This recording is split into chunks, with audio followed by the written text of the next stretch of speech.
Hello everyone. তো আগের ক্লাসে আমরা যখন টেন্স পড়ছিলাম আমরা প্রেজেন্ট, পাস্ট আর ফিউচার পড়েছি, যেটা আমরা সিম্পল আর কন্টিনিউয়াসটা ফিনিশ করেছি। আজকে যেটা পড়বো সেটা হচ্ছে পারফেক্ট টেন্স আর পারফেক্ট কন্টিনিউয়াস। প্রথমে আসছি আমরা প্রেজেন্ট পারফেক্ট টেন্সে। প্রেজেন্ট পারফেক্ট টেন্স যখন বলি,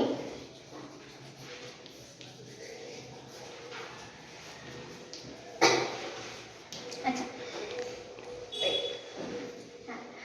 সো প্রেজেন্ট পারফেক্ট টেন্সের যে স্ট্রাকচারটা প্রথমে সেইটা আগে শিখে নেব। কি আছে স্ট্রাকচারে? প্রথমে যেটা হয় সেটা হচ্ছে সাবজেক্ট, তারপরে has or have. So present perfect টেন্সে যে দুটো অক্সিলারি ভার্ব আমরা ইউজ করি সেটা হচ্ছে হ্যাজ আর হ্যাভ। এটা আমাদের মাথায় রাখতে হবে। যদি আমাদের সাবজেক্ট এখানে সিঙ্গুলার হয় তাহলে আমি হ্যাজ ইউজ করব, যদি আমার সাবজেক্ট প্লুরাল হয় তাহলে আমি হ্যাভ ইউজ করব। আচ্ছা, নেক্সট আসছে আমার ভার্ব। ভার্বের যে ফর্মটা হবে সেটা হচ্ছে V3 ফর্ম অফ ভার্ব, যেটা হচ্ছে আমাদের participle, past participle form of verb plus the rest of the sentence.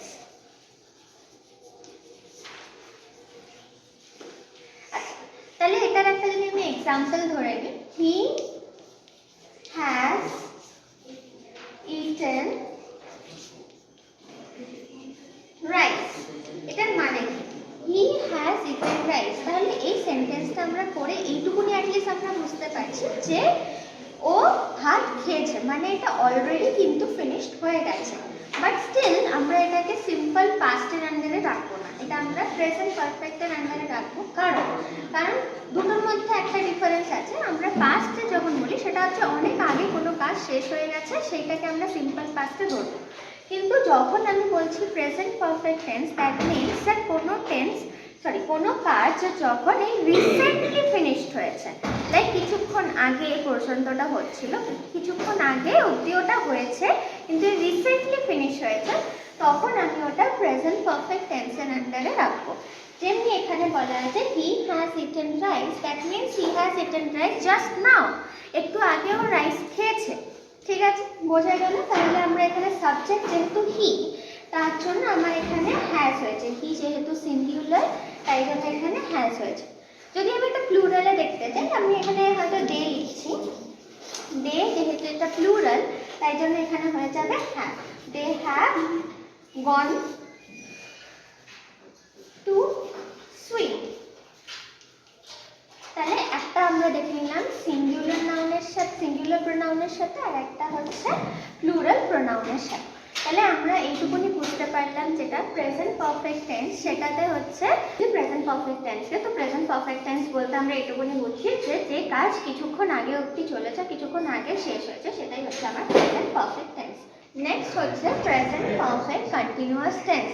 Present perfect continuous টেন্সে আমরা যেটা বুঝতে পারি সেটা হচ্ছে যে কাজটা আমার পাস্টে শুরু হয়েছে আর এখনো অবধি চলছে, সেটা হচ্ছে আমার প্রেজেন্ট পারফেক্ট কন্টিনিউয়াস টেন্স। যেমনি it has been raining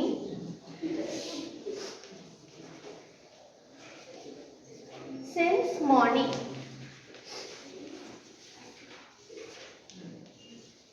has been raining since morning, তার মানে সকাল থেকে বৃষ্টি শুরু হয়েছে, এখনো অবধি হচ্ছে। তাহলে যে কাজে আমরা দেখতে পাই যে পাস্টে শুরু হয়েছে আর প্রেজেন্ট অবধি ওটা কন্টিনিউয়েশন হচ্ছে, সেটা হচ্ছে প্রেজেন্ট পারফেক্ট কন্টিনিউয়াস টেন্স। এবার এটা স্ট্রাকচারটা যদি দেখতে হয় তাহলে প্রথমে আসছে আমরা subject plus has or have, and because it is perfect continuous tense তার জন্য আমরা এখানে একটা been অ্যাড করব to make it a continuous tense, plus been plus v1 plus ing and the rest of the sentence.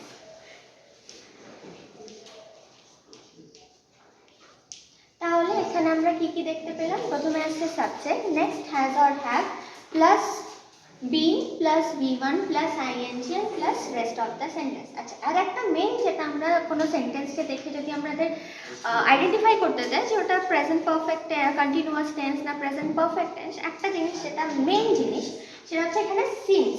এই টাইমটা হচ্ছে থাকবেই, কখনো আমরা যদি প্রেজেন্ট পারফেক্ট কন্টিনিউয়াস টেন্সে কোনো কথা বলি বা লিখি তখন এই সিন্স বা ফর থাকতেই হবে, এইটা বোঝানোর জন্য যে পাস্টে কোনো কাজ শুরু হয়েছে আর এখনো অবধি সেই কাজটা হচ্ছে কন্টিনিউয়েশন হচ্ছে, তখনই ওটা আমার প্রেজেন্ট পারফেক্ট কন্টিনিউয়াস টেন্সের আন্ডারে পড়ে যায়।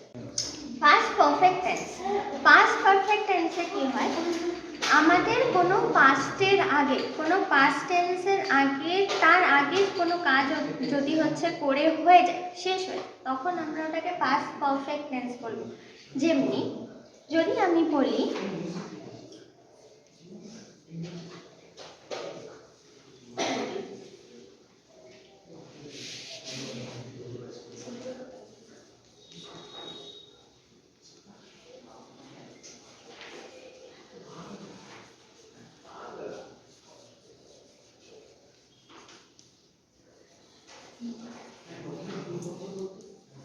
আচ্ছা, এটা হচ্ছে আমার পাস্ট পারফেক্ট টেন্স। কি করে বুঝবো?